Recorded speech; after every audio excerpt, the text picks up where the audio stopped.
अतीत की ओर दृष्टि रखते हैं तो बड़ा विस्मय का अनुभव क्यों होता है? क्योंकि अतीत में अनंत काल व्यतीत हुआ है और अपने अपने पुण्य के उदय में अनेकों बार नहीं, अनंत बार ऐसे भी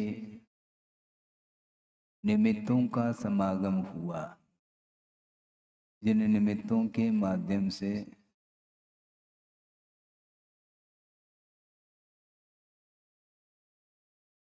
उस प्रकार के परिणाम भी उत्पन्न हुए होंगे, किंतु वह सारा का सारा उन निमित्तों का जो समागम हुआ था, उसके माध्यम से जो विशुद्धि बढ़ी थी, वो विशुद्धि कहाँ चली गई? बड़ा आश्चर्य सा लगता कि अनंत बार स्वर्ग गए, ग्रैवेक भी चले गए, अकृत्रिम चैतालियों का दर्शन भी किया हो, पूजन अर्चन भी किए होंगे, और एक दिन दो दिन नहीं, सागरोपम आयु तक विभिन्न प्रकार के क्षेत्रों में जा करके उस वातावरण में रह करके, जहाँ पर अकृत्रिम चैतालय है, नंदीश्वर रचना, उसका भी दर्शन किया हूँ। और भी बहुत सारे अकृत्रिम चैतालय हैं जहाँ पर वो तुंग जनालय में स्थापित नहीं किए गए हैं, अकृत्रिम रत्नमयी प्रतिमाओं का दर्शन। उस समय विशुद्धि तो काफी बड़ी होगी, वह विशुद्धि कहाँ चली गई? उसके संस्कार नहीं रहे, लेकिन विषयजन्य संस्कार इसको बार बार बार बार उसके माध्यम से परेशानी का अनुभव कर। विषयजन्य संस्कार अनायास, वो कभी डिलीट नहीं होते, वो संस्कार निरंतर बने रहते हैं। जबकि धार्मिक जो संस्कार है, देशना की बात करना चाहता, जन्म दर्शन की बात करना चाहता हूँ, अनेकों बार देशना सुनी, जन्म दर्शन भी किए, इसके बावजूद भी वह उपयोग क्या चाहता है, बात समझ में नहीं। भगवान की आज्ञा क्या है,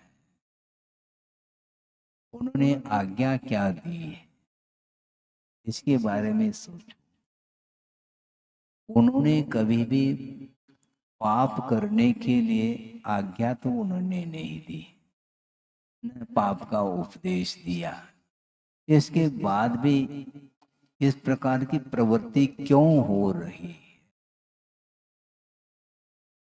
उस विषय में भगवान भी जानते हैं, गुरु भी जानते हैं, क्योंकि मोह का ऐसा जबरदस्त प्रभाव है कि वह आत्म तत्व की ओर जाने से रोक देता है। हाँ, और उस परिसर में जाने के बाद भी मन बाहर ही जाता है, उसको कौन रोकेगा? भेज कौन रहा है मन को बाहर? किसकी आज्ञा से मन बाहर जा रहा है, ये प्रश्न है बहुत बड़ा। भेजा किसने? स्वयं ही जा रहा है, अपने मन से ही बाहर जाता है, और भीतर लाने के लिए उपदेश की आवश्यकता पड़ती है। क्या बाहर जाने के लिए परमिशन नहीं,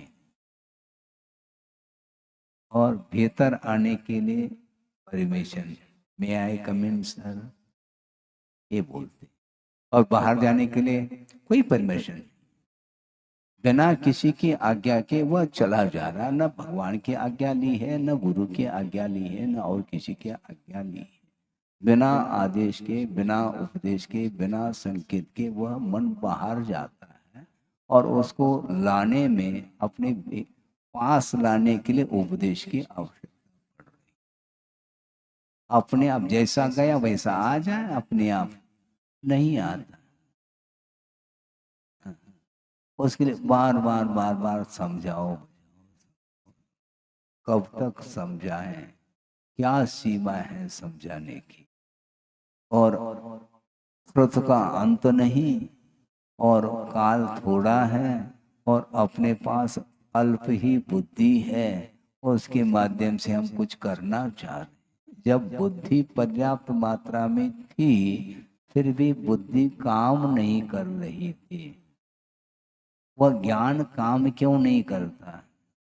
कई बार ये विषय दिया है कि मिथ्यात्व की भूमिका में, अर्थात प्रथम गुण स्थान में भी अंगों का ज्ञान रखता है, उसके बाद भी वह सम्यक को प्राप्त नहीं कर पा रहा है। और इतना ज्ञान कोई नहीं रख रहा है, और पता नहीं किस भाव में उसने उपदेश सुना होगा, वह उपदेश की भी आवश्यकता नहीं पड़ रही और सम्यक को उपलब्ध कर रहा, जन्म दर्शन आदि के माध्यम। ये सब क्या है? पुरुषार्थ बहुत बड़ी चीज है, उसको गौण करने से ऐसा। गुरुदेव का बार बार कहना था संघ के लिए, हम लोगों के लिए प्राय करके, कि जिज्ञासा मत रखो, पुरुषार्थ करके अर्थ निकालने का प्रयास करो। आगम में जो लिखा गया है उसको बार बार पढ़ो और फिर बाद में उसका अर्थ निकालो। और एक ही बार में हम ऊब जाते हैं, क्योंकि हमें जल्दी है, जल्दी मिल जाए। जल्दी क्यों? जल्दी क्यों है? क्योंकि स्वाध्याय के माध्यम से निर्जरा आप मानते हैं क्या? नहीं मानते हैं तो आप करिए, निरंतर आपका उपयोग उसमें लगा रहना चाहिए। आपका उपयोग मैं लगाऊं ऐसा नहीं होता। ग्रंथ आपके पास है, पढ़िए। आपस में चार व्यक्ति हैं तो डिस्कशन, विचार विमर्श, चिंतन इत्यादि करिए, ऊहापोह। उसके माध्यम से जितना मिलना है उतना वो मिलेगा। शोषम जिसका जैसा है उसके अनुरूप ही ज्ञान मिलता चला जाता है। और वस्तुतः ज्ञान कोई खाने पीने की वस्तु थोड़ी है। ये बच्चों का खेल जैसा हो जाएगा। बचपन में मान लो माँ परेशान हो जाती है, मान लो सहजता से, मान लो कोई खाने की चीज दे दिया, और मान लो दो बेटे हैं, दोनों के लिए दे दिया। अब तराजू थोड़ी है, थोड़ा ज्यादा मिल गया मान लो किसी को तो बस रोट हो जाता, हमारे लिए इतना क्यों। अब मान लो थोड़ा और दे दिया तो इसको कम हो गया, मेरे लिए इतना क्यों, इसका क्या अंत है? कम और ज्यादा से कोई मतलब नहीं है। तुम्हारी ही वस्तु तुम ले लो, किंतु तुम खा नहीं पाओगे। पूर्ण खा लो, फिर बाद में परोस देंगे। नहीं, हमें ज्यादा चाहिए। वो जेब भर लेता है। खाने में तो एक दाना खाया नहीं जा रहा है, और जेब भर करके उसको चाहिए। ये बाल हट माना जाता है। उसको कौन समझाए? नहीं समझता तो वो स्कूल तो भेजना है तो भर करके दे दो, जेब खाए तो ठीक है, नहीं खाए तो। ये स्थिति है। इसलिए वस्तुतः ज्ञान काम कर रहा है या क्या नहीं कर रहा है, इसका परीक्षण कौन करेंगे? आपके पास पूरा का पूरा ज्ञान, पूरा अर्थात वो पूरा नहीं है लेकिन फिर भी अनुचिंतन करने के लिए जो आपको ज्ञान उपलब्ध है उसका प्रयोग करिए, ऐसा कहा था। आपके सामने हाइकू रख रहा हूँ, किसी को ज्ञात हो तो अच्छी बात है, उसको आप अनुप्रेक्षा तो कर सकते हैं। कम से कम कहा उन्होंने, आप सुन रहे हैं, कम से कम स्वाध्याय का वर्ग हो, प्रयोग काल। क्या अर्थ निकला महाराज इसका? आप अर्थ निकालो। वर्ग किसको बोलते हैं? एक कोई सम संख्या है, उसको उतनी ही सम संख्या से गुणित करेंगे, वह वर्ग आता है। 4 का वर्ग 16, इसको वर्ग बोलते हैं। तो स्वाध्याय का वर्ग हो, कम से कम स्वाध्याय का वर्ग हो, प्रयोग काल। स्वाध्याय आपने 1 घंटा किया है तो प्रयोग के लिए कितना? महाराज 1 को 1 से गुणित करेंगे तो 1 ही आएगा, वर्ग तो बनता नहीं। तब बनता है, बनाने वाला चाहिए। 1 घंटे में 60 मिनट होते हैं, 60 को 60 से गुणित करिए आप, तो समझ में आ जाएगा वर्ग कितना आता है। कितना आता है? 3600 आता है। उसको 60 से डिवाइड कर लो, कितने आएगा? 60 घंटे। 1 घंटे का वर्ग 60 घंटा। इतना प्रयोग के लिए दे दो। वो दिन भर स्वाध्याय कर रहा है, वह प्रयोग के लिए समय कितना देगा? उसके पास है ही नहीं समय। एक दिन में 24 ही घंटे होते हैं, 25 घंटे नहीं होते हैं, ध्यान रखो। मुंडावसर पिंड में एक दिन में 25 घंटे हो जाए, ऐसा थोड़ी होता है, ऐसा होता नहीं। इसलिए आप स्वाध्याय के लिए ज्यादा समय नहीं दो, किंतु उसका रोमथन क्रिया, बार बार चिंतन के माध्यम से उसी विषय को गहराई के साथ सोचने का प्रयास करेंगे तो कहीं कुछ नहीं नजर आ। ज्ञान के माध्यम से वस्तु तत्व का स्वरूप ज्ञात हो जाता है। ज्ञान को कई बार कहा है यह साधन है, और साधन में क्यों आकुलता हो रही है? साधन छोटा बड़ा थोड़ी होता है। सम्यक ज्ञान है, सम्यक ज्ञान है। सम्यक दर्शन हो गया, उसके पास मान लो अत्यल्प मात्रा में भी यदि ज्ञान है तो वह सम्यक ज्ञान ही माना जाता है, वह विपरीत ज्ञान नहीं है। वो तो उतना पर्याप्त है। ज्ञान है क्या? नहीं है। कौन सा? सम्यक ज्ञान। सम्यक ज्ञान है तो मोक्ष मार्ग की प्रथम सीढ़ी बन गई। वो आगे की सीढ़ी आप चढ़ना ही नहीं चाहो तो हम क्या कर सकते? उसका उपयोग करो। एक चिनगारी है। अच्छा, ये हम दूसरा उदाहरण देते हैं। अगरबत्ती अगर जलाते हैं तो समझ में आ जाए। अगर अगरबत्ती को अगर जलाएंगे तो इतनी सी वह अगरबत्ती है, और पूरा का पूरा कमरा सुगंधित हो गया। उसी में से वह धुआं निकलता चला जा रहा है, और इतनी सी अगरबत्ती है, और जलाने से पूरा का पूरा हवन ही सुगंधित हो सकता है।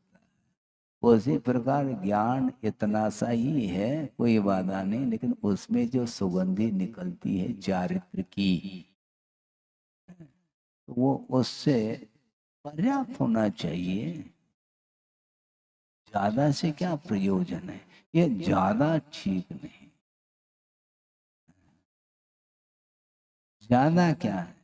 यथार्थ ज्ञान होना चाहिए। अल्प हो अधिक हो, इससे कोई भी प्रयोजन नहीं है। पर महाराज फिर अवीक्षण ज्ञानोपयोग हम कैसे करेंगे? करने वाला चाहिए। वो शुभूति भी उतने में से वह अगरबत्ती का काम कर। थोड़ा सा ज्ञान है उनके पास, और एक ही सूत्र के माध्यम से जो गुरुदेव ने दिया था उसी को आस्था का विषय बनाते हुए निरंतर उसे में उपयोग को लगाए रखना चाहिए। ये मन है, इसको समझाना बहुत कठिन है, वह समझाता है। मन कभी समझता नहीं, मन समझाने का प्रयास करता है, दूसरे को स्वयं नहीं समझता है। उसकी आदत है, उसको समझाना कठिन है। बार बार बार बार इन आवश्यक क्रियाओं में मन को लगाने के बावजूद भी 1 सेकंड के लिए भी यदि मान लो वह मन फ्री बैठा है तो अन्यत्र चला जाएगा। क्यों? स्वाभाविक है, उसका वह स्वभाव है, उसकी वह प्रकृति है, उसकी वह प्रकृति है। और उसके माध्यम से ही नहीं करने योग्य कार्य करके फिर बाद में फिर क्या करता है? पश्चाताप करता है, क्यों किया ये कार्य, जिसने कहा था, किसी ने नहीं, ये मन चलापन स्वयं का ही है वो कार्य, वह कृत्य स्वयं ने ही किया, दूसरे ने नहीं किया। आप सोचो समझो, वस्तु तत्व के स्वरूप के बारे में बार बार सोचो, उससे उबना नहीं चाहिए। ये नया नया नया ये जो है ना आपको परेशान में डाल, आज सूत्र दे दिया, और क्योंकि वो तो पुराना तो होगा, क्योंकि उत्पाद उत्पाद में तो चलेगा, उसमें भी है, होता है कि नहीं? वो हमेशा यही है, नया चाहिए। कोई गीत आपने सुन ली, एक बार सुन ली, बस दोबारा उसमें वह उस गीत में आपको आनंद नहीं आएगा, और वह संगीत वह दोबारा उस संगीत में मन नहीं लगता। फिर परिवर्तन चाहिए, ये परिवर्तन ये ठीक नहीं है। महाराज आप भी तो परिवर्तन की बात कर रहे हैं, अनुप्रेक्षा, हम उसी उसी में परिवर्तन कर रहे हैं, दूसरा और कुछ हमने आलम्बन लिया नहीं, केवल 12 अनुप्रेक्षा है, 1200 है ही नहीं। एक एक एक एक अनुप्रेक्षा के बारे में चिंतन करिए, चिंतन कम करता है और नया नया नया उसकी बनी हुई है, वो मिट नहीं सकती। जिंदगी भर में आप चिंतन करोगे तो वह कभी समाप्त नहीं होने वाला। गिने गिने प्रश्न रहते हैं आप लोगों में, और वही वही वही वही पूछते रहते हैं, और हम कोई वही वही बात कहेंगे तो आप कहेंगे महाराज वही कल भी तो वही सुनाया था, आपने कौन सी नई बात सुनाई है, आपने तो आपने कौन सी जिज्ञासा नहीं की है? नई नई जिज्ञासा रखो, रखते हैं नहीं, वही वही घूम रहे हैं, घुमावदार रास्ता है। इसलिए आप आगम के आधार से नया नया चिंतन आपको करना चाहिए। वस्तुतः उमा स्वामी महाराज ने प्रत्येक व्रत की 5-5 भावनाओं का उल्लेख किया है, इसके अलावा भी कुछ और दिया है। क्या दिया है? अहिंसा व्रत के बारे में, सत्य व्रत के बारे में, प्रत्येक व्रत के बारे में 5-5 भावनाओं का उल्लेख करके उसका वर्णन किया। इसके बाद भी कुछ और सोचा जा सकता है। ये तो अहिंसा, सत्य इत्यादि के बारे में आपने चिंतन किया, अब हिंसा के बारे में क्या सोचना, पाप के बारे में भी कुछ सोचो, ताकि पाप से ऊपर उठने की भावना जागृत। हिंसादिषु इह अमूत्र अपाय अवध्य दर्शनम, ऐसा कहा। उसी को लेकर के हम थोड़ा सा विषय आपके सामने रखें कि हम पाप के बारे में सोच ही नहीं रहे। पाप का स्वरूप ज्ञात है आपको? पाप का स्वरूप बताओ। 10-15 दिन बाद जो है ना शिविर लगेगी, पाप का स्वरूप ज्ञात नहीं आपको, शिविर में क्या लिखेंगे आपको बताओ, पाप का स्वरूप किसको बोलते हैं?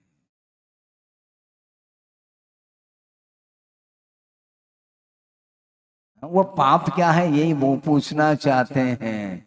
हाँ, क्रिया तो आप कर रहे हैं, निरंतर कर रहे हैं, बहुत अच्छा है, ऐसे जिज्ञासा होनी चाहिए ताकि साधना में और गति आती है। दिन भर आप क्रियाएं कर रहे हैं, इसमें पाप हो रहा है। वो पाप क्या है? वो जो आत्मा को धर्म से बचाता है, उसका नाम पाप कहा है। जो जो परिणाम आत्मा को धर्म की ओर जाने नहीं देता, उस परिणाम का नाम पाप कहा है। तो ऐसी कौन सी क्रियाएं, सांसारिक क्रियाएं, जिसमें पाप का अर्जन नहीं होता, निरंतर होता? व्यापार है तो सत्य के आलम्बन से दुकान नहीं चलती। दुकान रफ्तार से यदि चलती है तो वह असत्य के सहारे चलती है, और असत्य का नाम पाप। उसके माध्यम से भी पाप का अर्जन, क्योंकि उसके माध्यम से उसकी तृष्णा बढ़ रही है, लोभ में वृद्धि हो रही है, लोभ को वो समेट नहीं पा रहा, अति तृष्णा, उस अति आशा, उस आशा के कारण ही वह पाप करता ही चला जा रहा है, और अनावश्यक परिक्रम के संचय में लगा है, जिसके माध्यम से वह पाप कर।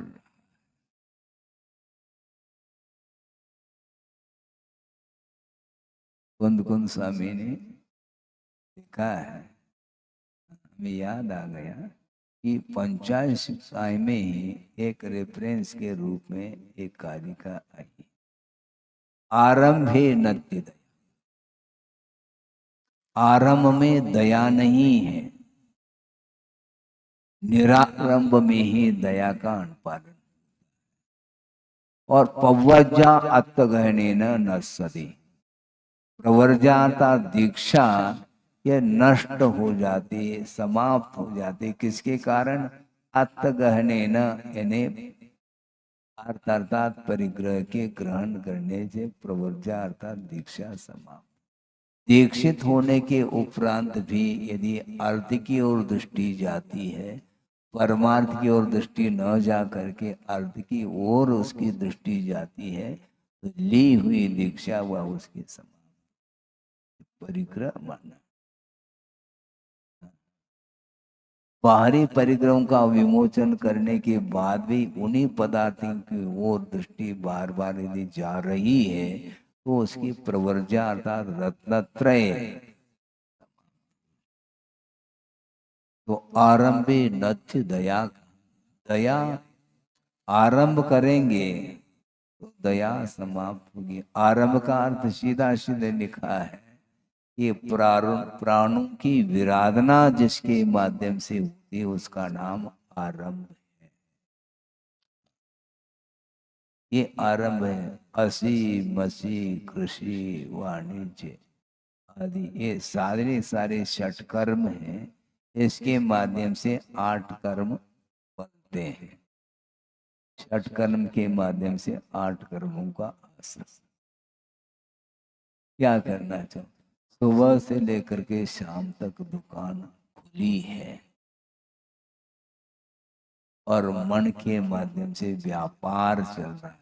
मन का व्यापार चल रहा है तो वह व्यापार भी चल रहा है, व्यवसाय चल रहा है। संगी के द्वारा ही इतना आरंभ होता है, असंगी के द्वारा इतना आरंभ और इतना परिग्रह संचय संभव ही नहीं। इसलिए मन मिला है तो उसका सदुपयोग करिएगा, धन मिला है तो उसका भी सदुपयोग करो, वचन मिले हैं तो उसके माध्यम से भी हमारा विकास होता है। आत्मिक विकास के क्षेत्र में यदि मन वचन काय की चेष्टा का उपयोग करते हैं तो निश्चित रूप से हम पाप से बच सकते हैं। यह अमूत्र अपाय अवध्य दर्शनम कहा है। अपाय का अर्थ क्या है? वह प्रवृत्ति है जिस प्रवृत्ति के माध्यम से ये पाप होता है। अभ्युदय और निश्रेयस ये 2 प्रकार के सुख हैं। स्वर्गीय सुख और मोक्ष सुख को प्राप्त कराने वाली जो क्रियाएं हैं, उन क्रियाओं का विनाश जिसके माध्यम से होता है, उसका नाम अपाय कहा है। इन्हीं 5 पापों के माध्यम से ये सारी क्रियाएं, धार्मिक जो क्रियाएं वह समाप्त होती चली जाती। आप सुन रहे हैं, जिज्ञासा तो आपकी रही। हाँ सुन रहे हैं, सुनो फिर। दिन भर रात भर वो क्रियाएं करते रहते हैं, उन क्रियाओं के करने के पीछे कितना पाप का अर्जन हो रहा है आपको ज्ञात ही नहीं है। ऐसा लगता है कि हम पाप कर ही नहीं रहे हैं। इसमें कौन सा पाप कर रहे हैं महाराज? कई लोगों की ये धारणा भी हो सकती है कि कृषि में ज्यादा पाप है। नहीं, क्योंकि कृषि में आशा नहीं है, भगवान भरोसे बीज वो करके बैठ गया, जो भी कार्य करना उतना कर लिया। इसके बाद भी समय पर यदि वर्षा होती है, अतिवृष्टि हो गई तो फसल चली गई, अनावृष्टि अर्थात समय पर वर्षा नहीं हुई तो सारे बीज जल गए। तो वो क्या करता है, फिर से वपन करो। लेकिन व्यापार में इसमें आशा ज्यादा है, इसमें पंचेंद्रिय जीवों की विराधना होती है। उसमें भी तो होती है महाराज, हल चलाने से वो तो होगी, लेकिन इसमें सामने पंचेंद्रिय की विराधना देखने में नहीं आ रही, किंतु वो हो रही है। 5 रुपए की जो वस्तु है उसको गुणित क्रम से 4, कितना गुना, कितना गुना, कोई हिसाब है उसमें? 5 रुपए की वस्तु को 25 रुपए में, 50 रुपए में, 500 रुपए में यदि मान लो बेच रहा है तो गुणित क्रम से आ रहा है। उसके माध्यम से हिंसा नहीं हो रही है क्या? परस्पर उपग्रहो जीवा नाम, ये कहाँ हुआ?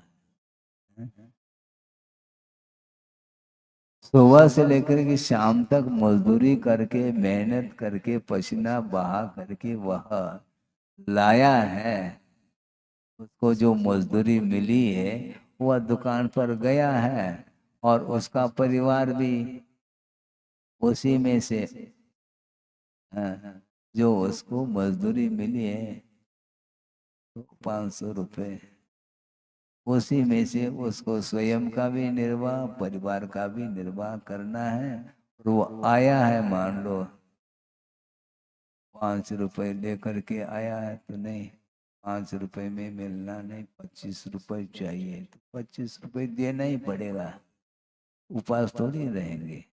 तो 5 की जगह 25 दे करके वह उतनी वस्तु लेकर चला जा। तो वो जो कमा रहा है वो क्या कर रहा है? नोट जो उसके पास आ रहे हैं, वो उड़ उड़ करके थोड़ी आ रहे हैं नोट, वो नोट आ रहे हैं, उसमें ऐसा लगता है हमने कोई पाप किया ही नहीं, किंतु जो आया है उसके प्रति अपना क्या, उसके प्रति दया, करुणा, अनुकंपा कुछ भी नहीं है, वो दे करके चला जा। तो इस प्रकार रात दिन व्यापार के माध्यम से परिग्रह का संचय करता चला जा रहा है, और वह परिग्रह जो अंबार जो लग रहा, वह न स्वयं के काम में आ रहा न दूसरे के काम में।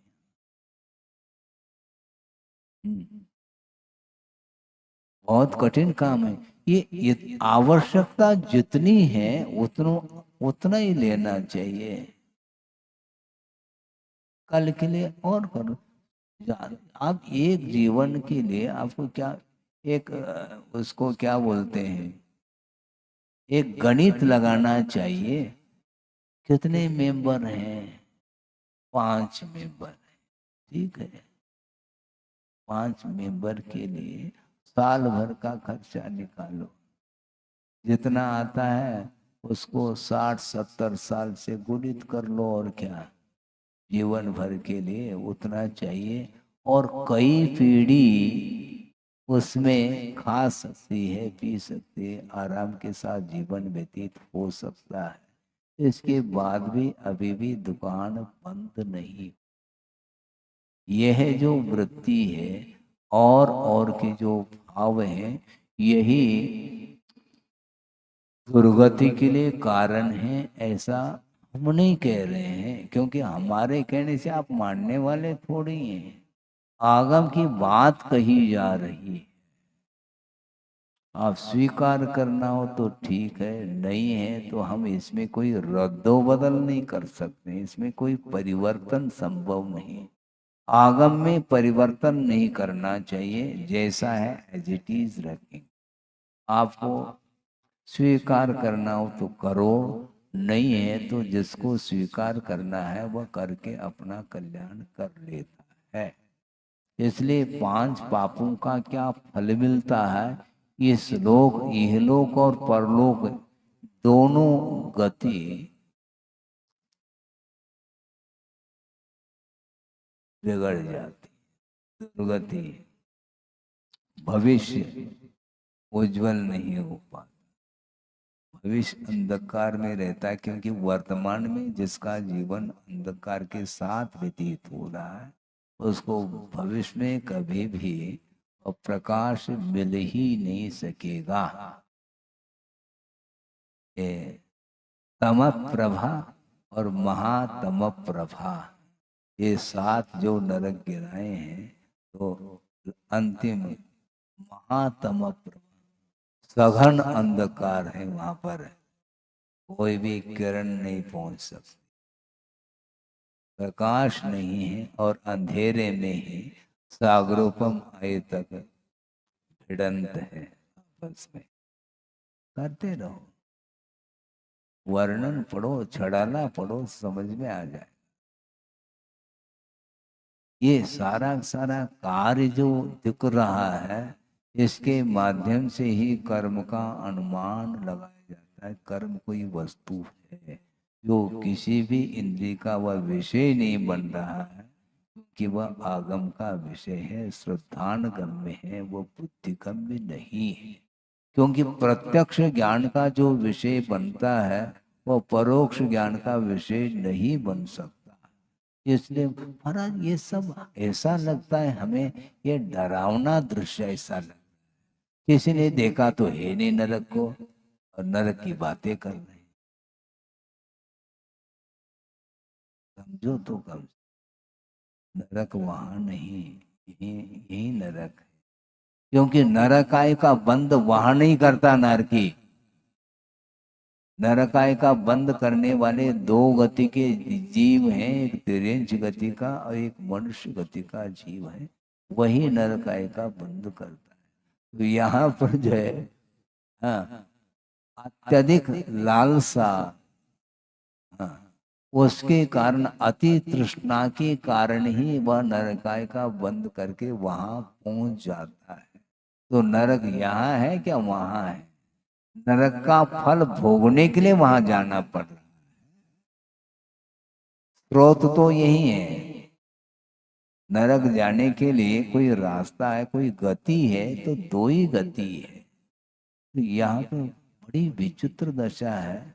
ये नरक को किसने देखा महाराज? वर्तमान में देखो, समझ में आ, ये लोक और परलोक, ये दोनों गति में उसको निंदा का पात्र बनना, वही पहुंचता है वहां पर जहां पर अति तृष्णा के साथ जीवन व्यतीत किया।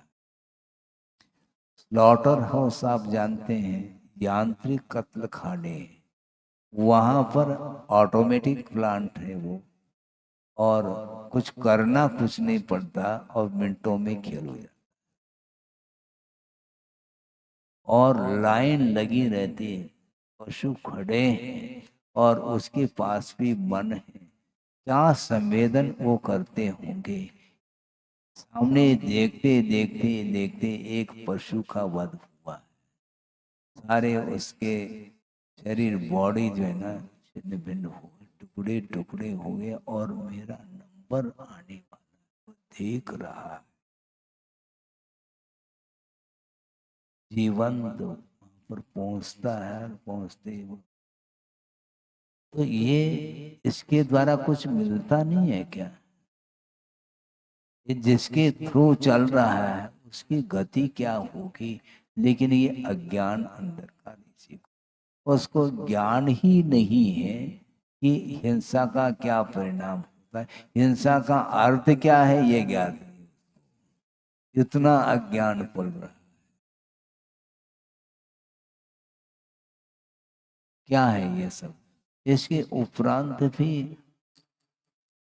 किसी ने कहा था, गुरुदेव के सामने रखा था, इसको इसका दुरुपयोग नहीं करना, किंतु बहुत उन्होंने चिंतन करके ही बताया।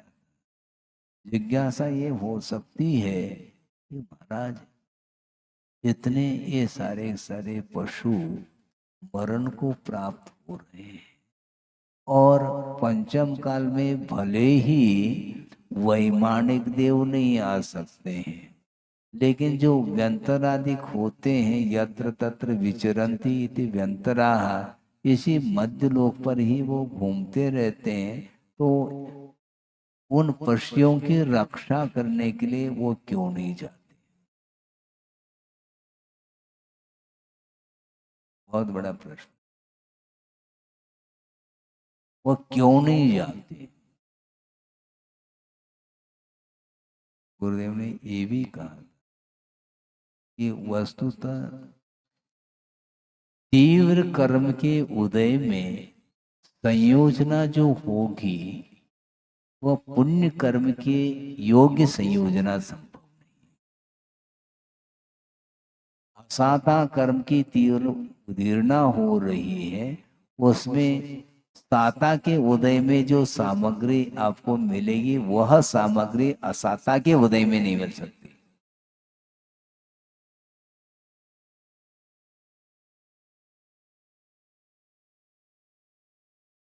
असाता के उदय में उसके योगी ही नो कर्म का समागम होगा, तभी वह फल देगा।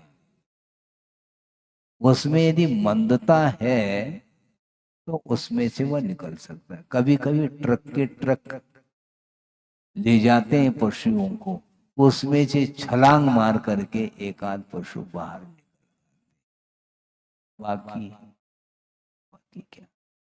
जिसका जैसा पुण्य और पाप का उदय रहे वैसा होता है। इसका अर्थ ये नहीं कहना चाहते कि उसके प्रति कोई सहानुभूति और परोपकार का भाव नहीं होना चाहिए, ऐसा नहीं। किंतु एक सीमा तक पुरुषार्थ किया जा सकता है। यदि मान लो गवर्नमेंट है, सरकार के सामने हम क्या कहें? बार बार आवेदन निवेदन पत्र भेजा जा सकता है। गुरुदेव ने कितना पुरुषार्थ किया है कि किसी भी प्रकार से इस भारत से मांस का निर्यात ना हो, एक्सपोर्ट ना हो, लेकिन नहीं हो है? है? क्या निर्भर? अच्छा, मांस निर्यात में।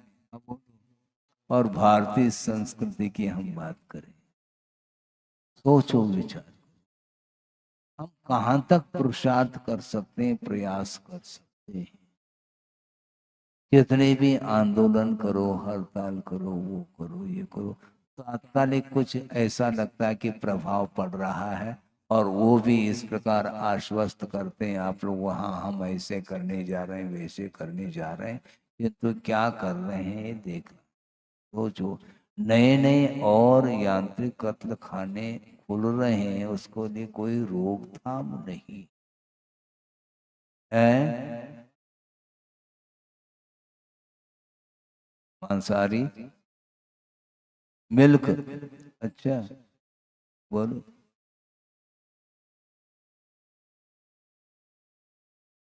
इसी को बोलते हैं अवसर पीढ़ी। बुद्धि भ्रष्ट हो जाती। इसको बोलते हैं विनाशकाली विपरीत बुद्धि। बुद्धि काम नहीं, क्योंकि जिसका विनाश होने का समय आता है बुद्धि काम नहीं। तो मैं ये कह रहा था कि पुण्य के उदय में इस प्रकार के समागम मिले हैं, अतीत में स्वर्गादिक में अकृत्रिम चैतालय आदि की वंदना भी की है, सब कुछ किया, वो सारे सारे संस्कार क्यों डिलीट हो रहे हैं? कहाँ तक हम उसको सहयोग दे सकते हैं? सहयोग देने की एक सीमा होती, इसलिए कहा निमित्त की एक सीमा। अपनी सीमा तक वह काम कर सकता है, किंतु सामने वाले का उपादान यदि जागृत नहीं हो रहा है तो इससे अधिक और क्या किया जा सकता? पूर्वाचार्यों ने स्वयं आत्म कल्याण करते हुए, तत्व चिंतन करते हुए गहराई के साथ और अच्छे अच्छे गाथा सूत्र आदि के माध्यम से ग्रंथों की रचना की है, आगम की रचना करके। वो किसके लिए? हम और आपके लिए किया उन्होंने। इसके बाद भी उसको पढ़ने के लिए, चिंतन करने के लिए फुर्सत नहीं, और आसानी से अर्थ भी निकल रहा है, किंतु उसको फॉलो करने के लिए कोई तैयार नहीं। क्यों? रुचि नहीं। जहां रुचि नहीं वहां पर प्रमाद, वहां नींद आएगी आसानी से, क्योंकि रुचि नहीं। और प्रमाद, प्रमाद का अर्थ क्या है? ये परिभाषा तो मिल रही है आगम में, लेकिन प्रमाद छूट नहीं रहा है समस्या। इसलिए हमारा बार बार कहना है कि शब्द पर हम, शब्द तक हमारी गति हो रही है, उसके माध्यम से जो कार्य होना चाहिए वो नहीं हो रहा। अनादर का नाम प्रमाद। किसमें अनादर है? कुशलेशु।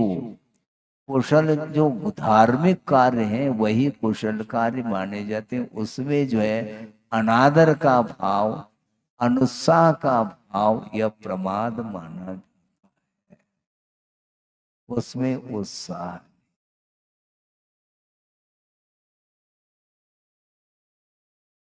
हमेशा आकर्षण आकर्षण आकर्षण इसमें लगा।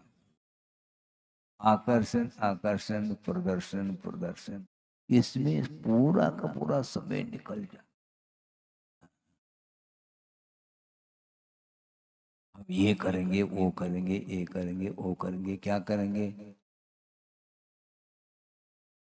मराठी में कहावत गुरुदेव ने कहा था, वो किसी ने बार बार ये सोच रहा है, ये बनाएंगे खाने में, क्या बनाएंगे, बहुत सारे आइटम बनाएंगे हम। और सुबह क्या किया? प्याज है हाथ में और एक सूखी रोटी है, वो खा रहा है। और रात भर क्या सोचा था, क्या प्लान बनाया था? बहुत बड़ा प्लान था। प्लान गायब।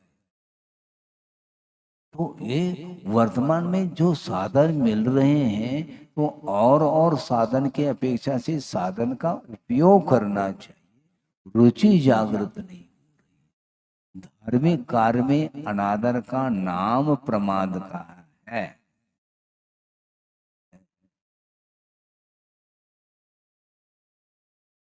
सांसारिक कार्य में प्रमाद करो तो ज्यादा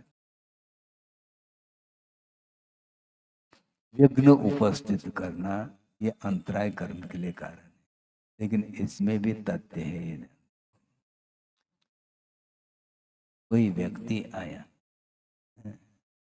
और वो व्रत लेना चाहता, तो मैं व्रत दे दूं तो अब शादी नहीं करेगा, तो उसमें विघ्न उपस्थित हो जाए, तो अंतराय कर्म का मुझे बंद हो। तो सीधा उपदेश बंद करो ऐसा कह दो ना, क्या दिक्कत है इसमें? उपदेश देने से भी धर्म का धर्मोपदेश के माध्यम से अंतराय कर्म का मुझे सबसे ज्यादा बंद होना चाहिए, क्योंकि सांसारिक क्षेत्र से उसको मोड़ रहे हैं, धार्मिक क्षेत्र में उसको अग्रसर करा रहे हैं, धर्म की ओर बढ़ाने का प्रयास चल रहा है। तो इसका अर्थ तो स्पष्ट ही हो गया, संसार से उसका मुख मोड़ जाए, मुड़ जाए, ऐसा मुड़ जाए तो उसका हमें विघ्न तो हो गया महाराज। फिर हमें ज्यादा कर्म का बंद होना चाहिए। तो शादी का मैं समर्थन करूं क्या? समर्थन कर नहीं सकता, आशीर्वाद दे दो महाराज। मांगलिक कार्य, अच्छा इसको भी मंगल बोल रहे हैं। संसार में प्रवेश करो, उसको कार्य को मांगलिक कहो, लेकिन फिर भी व्यवहार में इसका उपयोग हो रहा है। कथनचित कहा जा सकता है इसमें भी, इसलिए कहा जा सकता है कि वो उसकी उच्छृंखलता दूर हो जाए और वह एक में बंधा रहे। उसकी आशा जो अनंत की थी और समेट करके एक में उसकी आशा बनी रहे, ये भी काफी तक अच्छा है। स्वदार संतोष नाम का एक व्रत है, ये व्रत है, ये कुशील नहीं है जानना। कुशील का इसमें अभाव हो जाता है, इसको कुशील नहीं कहेंगे, किंतु स्वदार संतोष नाम का वह व्रत माना जाता है। अन्यों के प्रति राग का भाव नहीं है। हाँ हाँ, धीरे समय हो रहा है, मैं बंद कर रहा हूँ, आप बैठ जाइएगा।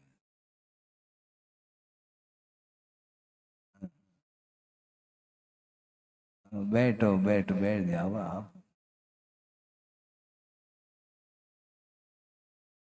तो मैं ये कह रहा हूँ,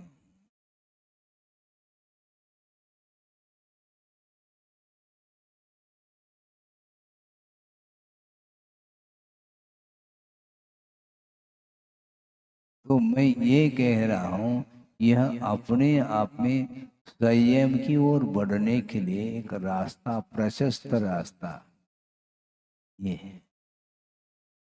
अन्यों के प्रति राग का भाव, अनंत की जो आशा वो एक में टिक रही।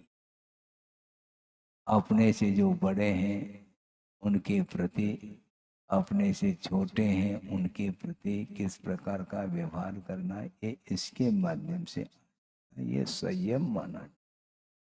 अनंतानुबंधी संबंधी असंयम का अभाव हो गया, अब यह अप्रत्याख्यानावली संबंधी ये रह जाता है, कोई बात।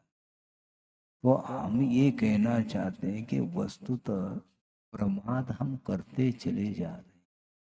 थोड़ा सा भी ज्ञान हो उसमें से सुगंधी फूट सकती है, आप लिखते चले जाओ, निषेध नहीं। वो सारी सारी प्रयोग के लिए हैं। यदि इतना सारा सर ये ग्रंथ, महाराज सूत्र दे दो, ये पूरा ही ले लो, सूत्र नहीं ये ग्रंथ ही ले जाओ, आपका ही है, ले जाओ, पढ़ो तो कम से कम क्या लिखा है और उसका प्रयोग करो। प्रयोग के में निरंतर हमारा उपयोग बना रहेगा तो विशुद्धि की कोई, उसकी कोई ठिकाना नहीं है। बहुत समर्पण भाव के साथ, इसलिए मैं आकुलता को यदि समाप्त करना है तो एक ही सूत्र पर जा, मुझे कुछ नहीं। तो जो है वह आत्मसात होता चला जाएगा, कम नहीं पड़ने वाला। कभी भी उसको कोई परेशानी का अनुभव नहीं होना है, क्योंकि परेशानी वह अनुभव करता है जो उलझता चला है। हमें किसी से उलझना नहीं, क्यों उलझने के बाद पुनः सुलझने की बात, सुलझे रहो उलझो नहीं, उलझता जाता है, भारी समस्या खड़ी होती। गुरुदेव ने ये कहा था कि आचार्य समंतभद्र महाराज ने बहुत अच्छे सूत्र दिए हैं। वो ये हैं, उलझे हुए श्रावकों के लिए, उलझे हुए श्रावकों के लिए सुलझे हुए पशुओं का उदाहरण,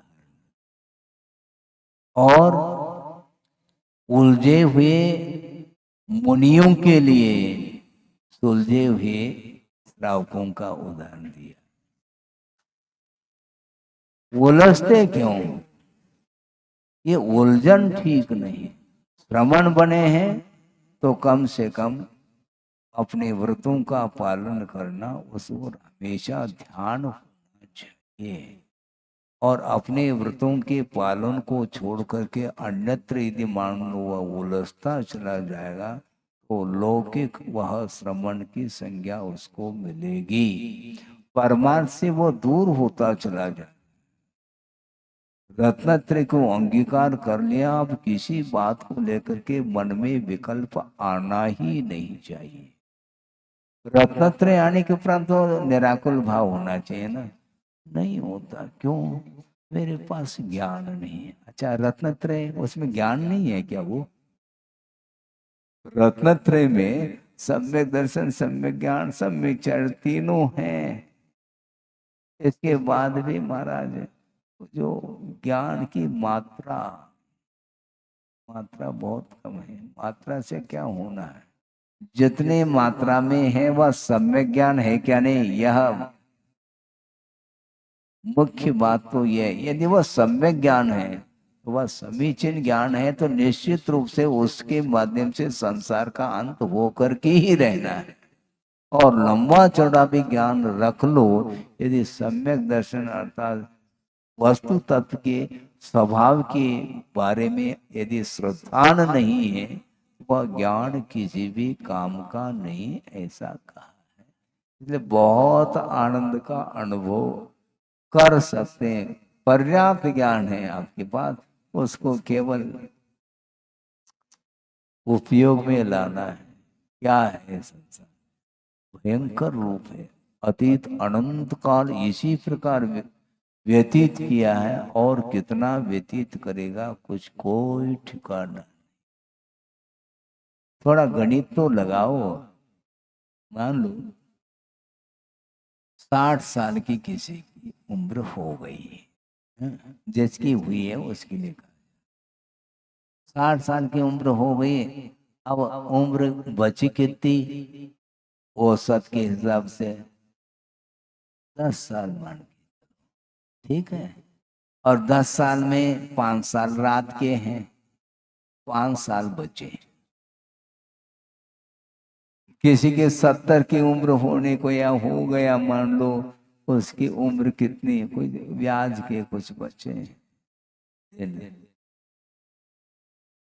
2-4 साल यदि मान लो टिक जाए, उसमें भी 2 साल रात के चले जाएंगे, दिन के 1-2 साल बचे।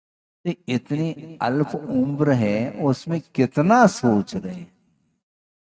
कोई हिसाब है के लिए? उसके लिए कुछ नहीं सोचना चाहिए, और निरंतर जो मिला है साधन, उसी में तृप्ति का अनुभव करना चाहिए। आत्म संतुष्टि के बिना कोई भी आपको संतोष दे नहीं पाएगा। आत्म संतुष्टि जितना है, हाँ, मजे में राम राज उसी में। क्यों? अंत तो है नहीं, सामने वाले बहुत सारे की अपेक्षा से, ज्ञान की अपेक्षा से, और ज्ञान कलाओं की अपेक्षा से बहुत आगे पहुंचा हुआ है। लेकिन आगे पहुंचा हुआ है, गाड़ी रिवर्स होगी, पक्की बात है। अभी आपके पास जितना ज्ञान है वह ज्ञान साथ में जाए नहीं कह सकते। स्वर्ग में पहुंच गए तो बात अलग है, वहां पर स्कूल जाने की आवश्यकता नहीं। वहां पर लेकिन मान लो कोई मनुष्य मनुष्य बन रहा है तो क्या वो डिग्री सब समाप्त होगी। जितने भी डिग्री थी एक से एक बड़े बड़े पोस्ट पर थे वो सब पोस्ट समाप्त और पुनः ककड़ी शुरू होगा। यहीं से प्रारंभ होगा। वो पुनः नर्सरी चालू करो, बस्ता बांधो और बस नहीं जाएंगे तो पिटाई होगी और बस बैठ जाओ। ये हालत, ये परिणमन इसी का नाम है। इसलिए कुछ भी इच्छा नहीं करना चाहिए। उसी का नाम तप है। बड़े बड़े तप नहीं कर सकते हम, उपवास नहीं कर सकते, वो नहीं करते, कोई बाधा नहीं, कोई विकल्प नहीं। किंतु अन्य जो कुछ भी इच्छाएं हैं, जो मानसिक भूख जिसको बोलते हैं, उस भूख को मिटाना चाहिए। मानसिक भूख यदि मिटती है तो तत्व चिंतन से ही मिट सकती है। अनुप्रेक्षा करिए और समय समय पर जो भी जिज्ञासाएं हैं उसका समाधान तो होता ही रहेगा। इसमें कोई बात मतलब किसी बात का निषेध नहीं। स्वाध्याय करिए, चिंतन मनन करिए, इसमें कोई बाधा नहीं। लेकिन वस्तुतः जो आकुलता जो बढ़ रही है वह समाप्त होनी चाहिए। उसी के लिए साधन है। इन आगम ग्रंथों के माध्यम से पढ़ने के बाद भी, चिंतन करने के बाद भी यदि आकुलता समाप्त नहीं होती है तो और कोई साधन अपने पास सही नहीं। देव गुरु और शास्त्र तीन नहीं है। इसके माध्यम से मन को आप संयत रखिए और कर्म बंध से बढ़ने का निरंतर पुरुषार्थ करें, जिसके माध्यम से जीवन में सार्थक जीवन जीने की सार्थकता और सफलता शुद्ध होती है। चिंतन मनन करने के उपरांत भी फल यदि नहीं मिलता है, वह ज्ञान काम में नहीं। ज्ञान को काम में लेना चाहिए। और ज्ञान का अर्थ मात्र शाब्दिक ज्ञान नहीं, शाब्दिक ज्ञान के माध्यम से हमें अर्थ तक पहुंचना है। और अर्थ का अर्थ मीनिंग भी होता है और अर्थ का अर्थ प्रयोजन भी होता है। प्रयोजन को साधने के लिए ये साधन है सारे सारे आगम ग्रंथ। इसलिए अपनी क्षमता के अनुरूप मनन चिंतन करके अपने जो संक्लेश अधिक परिणाम है उनसे बचने का पुरुषार्थ करना चाहिए। बोधि समाधि परिणाम शुद्धि स्वात्मोपलब्धि शिव शोक सिद्धि चिंतामणिम चिंतित वस्तुदाने त्वामंद मानस्य ममास्तु दे। परम पूजाचार्य गुरुवर श्री विद्यासागर जगनी महाराज।